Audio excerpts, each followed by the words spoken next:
حمد اللہ تبارک و تعالیٰ کا تصور، اللہ تبارک و تعالیٰ کی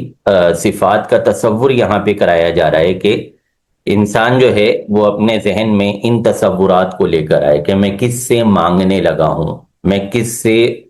دعا کر رہا ہوں، میں کس سے مانگنے جا رہا ہوں، میں اس سے مانگنے جا رہا ہوں رب العالمین، جو سارے جہانوں کو، جہان میں جتنے بھی قسم کے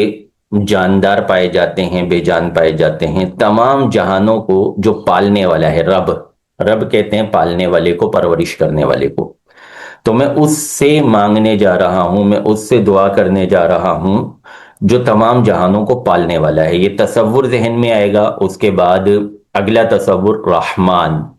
رحمتیں فرمانے والا ہے، مہربان ہے، نرمی کرنے والا ہے، اپنی مخلوق پر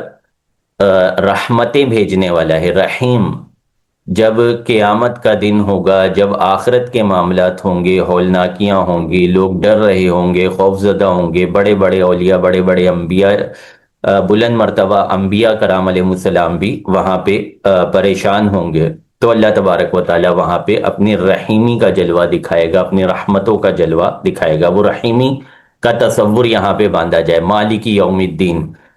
ایک دن وہ آئے گا جس دن ظاہری بادشاہیاں ساری ختم ہو چکی ہوں گی۔ آج بھی اللہ ہی کی بادشاہی ہے، لیکن اس وقت ظاہری بادشاہیوں کا کوئی وجود نہیں ہوگا، کوئی تصور نہیں ہوگا، صرف اور صرف اللہ تبارک و تعالیٰ کی بادشاہی موجود ہوگی۔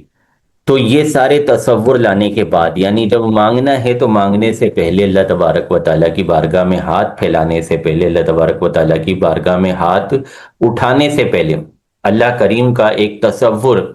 ذہن میں قائم کرنا ہے، تاکہ ہمیں اس بات کا یقین حاصل ہو، تاکہ ہمارے دل میں اس بات کا پختہ عزم حاصل ہو کہ ہم جس سے مانگنے جا رہے ہیں اس سے جو مانگیں گے، جیسا مانگیں گے، وہ دینے پر قدرت رکھتا ہے۔